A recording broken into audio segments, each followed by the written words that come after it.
Hi, ನಮಸ್ತೆ. ಇವತ್ತು interpersonal health empowerment ಅಂತ ಹೇಳ್ಬಿಟ್ಟು ಇದ್ರ ಬಗ್ಗೆ ಏನೇ ನಮ್ಗೆ ಹೆಲ್ಪ್ ಆಗುತ್ತೆ ಅನ್ನೋದ್ರ ಬಗ್ಗೆ ನೋಡ್ಕೊಂಡಾಗ ಹ್ಯಾಬಿಟ್ಸ್ ಅಂತಕ್ಕಂಥದ್ದು ಭಾಳ ಮುಖ್ಯ. ನಮ್ಮ ಓಂ ಶಾಂತಿಲಿ ಇವತ್ತು ಬೆಳಗ್ಗೆ ಕ್ಲಾಸ್ ಮಾಡ್ತಿದ್ದಾಗ ಹೇಳ್ತಾ ಇದ್ರು, ಸಂಸ್ಕಾರ ಅನ್ನೋದು ಬದಲಾವಣೆ ಮಾಡ್ಕೊಂಡಿಲ್ಲ ಅಂದರೆ ನನ್ನ ಆರೋಗ್ಯ ಆಗಲಿ ನನ್ನ ಇದಾಗಲಿ ಚೇಂಜ್ ಆಗಲ್ಲಂತೆ. ಇದು ಕೇಳೋದಕ್ಕೆ ಒಂದ್ಸಲ ಅನಿಸಿದ್ರು ಕೂಡ ಇದು ಕರೆಕ್ಟ್. ಮತ್ತು ಕೆಲವೊಂದ್ಸರಿ ನಾವೇನಂತೀವಿ, ನನ್ನ ಸಂಸ್ಕಾರ ಆಗಿಂದೆ, ನಾನು ಹುಟ್ಟಿದಾಗಿಂದ ಇದ್ದೀನಿ, ನಾನೇನು ಮಾಡೋಕ್ಕಾಗಲ್ಲ ಅಂತ ಹೇಳ್ತಾ ಇರ್ತೀವಿ. ಮಾತು ಸಂಸ್ಕಾರ ಅಂತಕ್ಕಂಥದ್ದು ನನ್ನನ್ನು ರೂಪಣೆ ಮಾಡುತ್ತಮ್ಮ. ಮಾತು ನಾನು ಏನು ಆಗಿದ್ದೀನಿ ಅದ್ರ ಬಗ್ಗೆ ಹೇಳ್ಕೊಳ್ಳುತ್ತೆ. ಅದು ಅಂದರೆ ನನ್ನ ಸಂಸ್ಕಾರ ಲೇಟಾಗಿ ಹೇಳೋದು, ನೋಡ್ಕೊಂತ ಊಟ ಮಾಡೋದು ಇರ್ಬೋದು, ಅಥವಾ ನಾನು ಇನ್ನೊಬ್ಬರ ಬಗ್ಗೆ ಈಸಿಯಾಗಿ ಮಾತಾಡೋದಿರ್ಬೋದು. ಈ ಥರ ಕೆಲವೊಂದು ಸಂಸ್ಕಾರ ಗೊತ್ತಿಲ್ಲ ನನಗೆ ಅಳವಡಿಸ್ಕೊಂಡ್ಬಿಟ್ಟಿರ್ತೀವ ಮಾತು ಊಟನ. ಈ ಸಂಸ್ಕಾರನೇ ಸ್ವಭಾವ ಆಗುತ್ತಮ್ಮ ಮಾತು. ಇದೇ ನೆಕ್ಸ್ಟ್ ಸಂಸಾರದಲ್ಲಿ ನನಗೆ ತೊಂದರೆ ಕೊಡುತ್ತಮ್ಮ ಮಾತು. ಯಾವಾಗ ನಾನು ಈ ಸಂಸ್ಕಾರಗಳನ್ನ ಬದಲು ಮಾಡ್ಕೊಳ್ಳೋಕೆ ಪ್ರಯತ್ನ ಪಡ್ತೀನಿ, ಆವಾಗ ಖಂಡಿತವಾಗಿ ನನ್ನ ಮೇಲೆ ಸಾಕಷ್ಟು ಪರಿಣಾಮ ಬೀರ್ತಾ ಹೋಗುತ್ತಮ್ಮ ಮಾತು.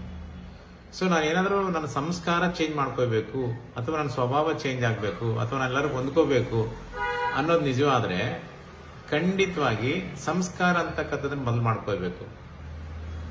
ಹೇಗೆ ಮಾಡ್ಕೋಬಹುದು ಬದಲು ಅಂದರೆ, ನನ್ನ ಡೈಲಿ ಚಟುವಟಿಕೆಗಳು ಏನು ಅಭ್ಯಾಸಗಳಿದಾವಲ್ಲ, ಇದನ್ನ ನಾವು ಬದಲಾವಣೆ ಮಾಡಿದ್ದೆ ಆದರೆ ಸಾಕಷ್ಟು ಬದಲಾವಣೆ ಕಾಣುತ್ತೆ.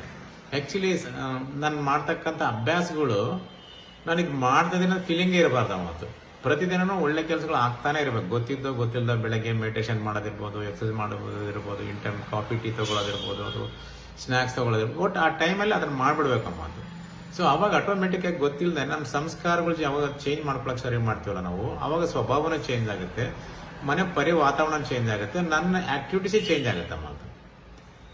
ಸೊ ಯಾವಾಗ ಕನ್ಸಿಸ್ಟೆನ್ಸಿಯಾಗಿ ನಾವು ಇದು ಮಾಡೋಕ್ಕೆ ಶುರು ಮಾಡ್ತೀವಲ್ಲ, ಅದರಿಂದ ಸಾಕಷ್ಟು ಬೆನಿಫಿಟ್ ಸಿಗ್ತಾ ಹೋಗ್ತೇವೆ ಎಸ್ಪೆಷಲಿ. ಸೊ ಹಾಗಾಗಿಬಿಟ್ಟು ಸಂಸ್ಕಾರನೇ ನಮ್ಮ ಸ್ವಭಾವ ಆಗುತ್ತೆ, ಸ್ವಭಾವನೇ ಸಂಸಾರದಲ್ಲಿ ತೊಂದರೆ ಕೊಡುತ್ತೆ ಮಾತು. ಸೊ ಕಂಪಲ್ಸರಿಯಾಗಿ ನಾವು ಈ ಸಂಸ್ಕಾರದ ಮೇಲೆ ವರ್ಕ್ ಮಾಡ್ಕೊಂಡಾಗ, ಅಥವಾ ನೋಡ್ಕೋಬೇಕು ನಂದು ಏನು ಸಂಸ್ಕಾರ ಇದೆ, ನಮ್ದು ಒಂಥರ ತೊಂದರೆ ಜಿಡ್ ಕೊಡ್ತಕ್ಕಂಥ, ಅಂದ್ರೆ ನಾನು ಬಿಟ್ಕೊಡಲ್ಲ, ನನಗೆ ಗೊತ್ತಿಲ್ಲದೆ ನನಗೆ ಕೋಪ ಬಂದ್ಬಿಡುತ್ತೆ, ನನಗೆ ಗೊತ್ತಿಲ್ಲದೆ ನಾನು ಒಂದ್ಸರಿ ಬೇರೆಯವ್ರ ಮೇಲೆ ಮಾತಾಡೋಕೆ ಶುರು ಮಾಡ್ತೀನಿ, ನನಗೆ ಗೊತ್ತಿಲ್ಲದೇ ಕೆಲವೊಂದ್ಸರಿ ನನ್ನಲ್ಲಿ ಈ ಥಾಟ್ಸ್ ಅನ್ನೆಸರಿ ಬರ್ತಾ ಇರ್ತವೆ ಬೇರೆಯವ್ರ ಬಗ್ಗೆ, ನೆಗೆಟಿವಿಟಿ ಅವೆಲ್ಲ. ಸೊ ಇದನ್ನ ನಾವು ಸಂಸ್ಕಾರ ಅಂತೇವೆ. ಅಂದ್ರೆ ಹಳೆ ಸಂಸ್ಕಾರಗಳು ಬಂದು ತೊಂದರೆ ಕೊಡ್ತಿರ್ತದೆ ನಮ್ಗೆ. ಇದನ್ನ ನಾನು ಎಷ್ಟು ಬೇಗ ಚೇಂಜ್ ಮಾಡ್ಕೊಂಡ್ರೆ ಅಷ್ಟು ಬೇಗ ನನಗೆ ಒಳ್ಳೆದಾಗತ್ತೆ. ಮತ್ತು ಎಲ್ಲೇವರೆಗೆ ನಾನು ಇದ್ರ ಬಗ್ಗೆ ಫೋಕಸ್ ಮಾಡಲ್ವೋ ಅಲ್ಲಿವರೆಗೆ ಏನು ಚೇಂಜ್ ಅನ್ಸಲ್ಲ. ಸೊ ಸಂಸ್ಕಾರನ ಚೇಂಜ್ ಮಾಡ್ಕೊಳ್ಳೋದೇ ಬಹಳ ಮುಖ್ಯ. ಯಾವಾಗ ಸಂಸ್ಕಾರ ಚೇಂಜ್ ಮಾಡ್ಕೊಂಡು ಅವ್ರ ಸ್ವಭಾವನ ಚೇಂಜ್ ಆಗುತ್ತೆ ಮಾತು. ಸೊ ಆದ್ರಿಂದ ಸಂಸ್ಕಾರನ ಚೇಂಜ್ ಮಾಡ್ಕೊಂಡು, ಸ್ವಭಾವ ಚೇಂಜ್ ಮಾಡ್ಕೊಂಡು, ನೆಕ್ಸ್ಟ್ ನನ್ನ ಫ್ಯಾಮಿಲಿ ಸುಖವಾಗಿರೋದಕ್ಕೆ ಇದು ಮೇನ್ ರೀಸನ್ ನಮ್ಮ ಮಾತು. ಸೊ ಇದನ್ನ ನೀವು ಚಾಚು ತಪ್ಪದೆ ನೋಡ್ಕೊಂಡ್ರೆ ಖಂಡಿತವಾಗಿ ಡೆವಲಪ್ಮೆಂಟ್ ಆಗ್ತೀವಿ. ಮತ್ತೆ ಹೆಚ್ಚಿನ ಮಾಹಿತಿ ನನ್ನ ನೇರವಾಗಿ ಅಥವಾ ಫೋನ್ ಮೂಲಕ ಕಾಂಟ್ಯಾಕ್ಟ್ ಮಾಡಿ. Thank you.